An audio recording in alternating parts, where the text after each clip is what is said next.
Okay. You've played actors in two very different worlds, the grounded street level intensity of Daredevil and the psychological horror of Welcome to Derry.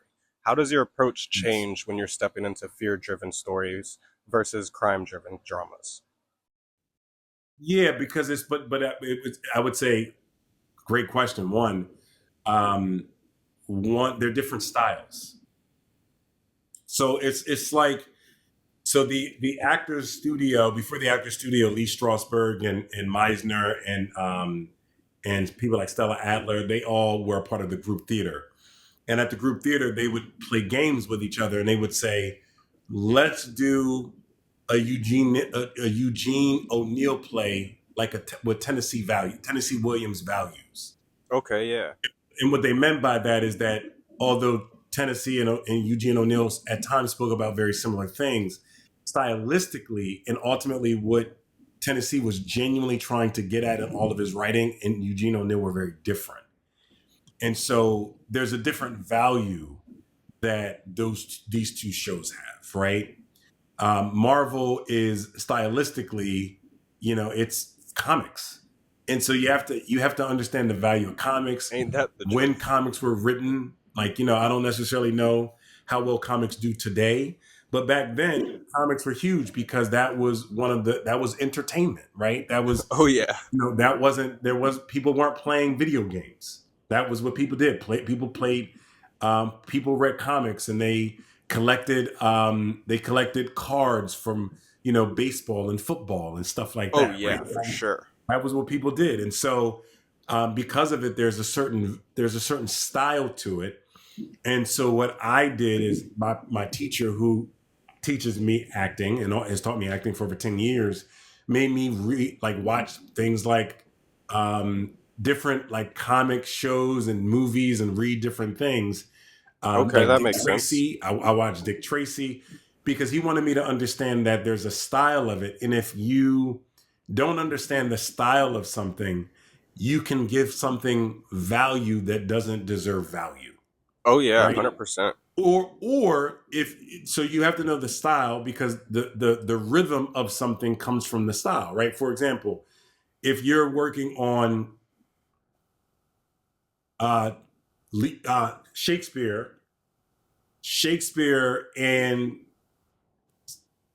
August Wilson are so vastly different, or Shakespeare and Eugene O'Neill are like completely different. Even though Coward or Bernard Shaw, they're so far away from each other that you can't approach it the same way, because if you do, you would literally be overburdening something with values that it doesn't have. And Yeah, you I would know what you mean. completely miss the whole purpose of why the writer wrote it in the first place, right? And so it's understanding it. Now the beautiful thing about it versus the comics is that they both are based on source material, so you can really read it. And Stephen King, when he wrote it, it was like the 80s. He was having the time of his life. That even now, if you ask him about it, he'll be like, I don't know what I was doing. I was doing everything. I don't remember what I was doing. He was like, I don't got no answers for you. Like, just I wrote a book that goes on forever. So He said, go book read the has all book. the material, and I think they give you really good source material to start to understand the value of the world, and that's how you enter into it, right? I don't play drama like drama or horror. It's more like, what are the values? What does the character want? What is the character going after unconsciously? Um, what's getting in the way? What does he say about himself? What do other people say about him? What does he say about other people? What is the world that he comes from? 1960s civil, before the civil rights movement just started. Emmett Till just passed away about 8 years ago, right? All these things. Who was the president? What were the things who was being targeted? What were the things being talked about? What were the bills being covered? Or were there wars going on? These are the things I have to understand, because Hank Hank doesn't walk around listening to rap music, but Oh, Stephen yeah, Riley not at does. all. So I can't be bopping, walking like Hank, because Hank don't know the bop, because the bop didn't come around to 1990. You know what I'm saying? Yeah, nah, I know what you mean.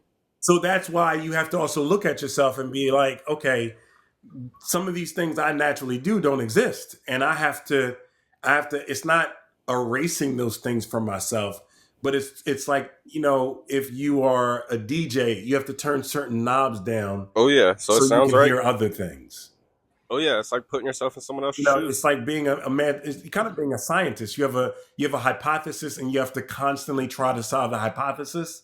But as a scientist, how many times do you create experiments that fail?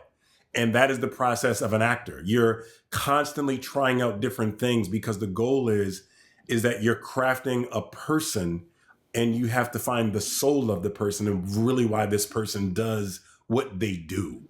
Like Yeah, no, what, I know what you right? mean. And that's not easy because it's not easy to find it in yourself. Most people walk around on a daily basis and have no idea who they are. That's the truth right there. I appreciate you for answering my question, though. I hope you have a great night Yeah.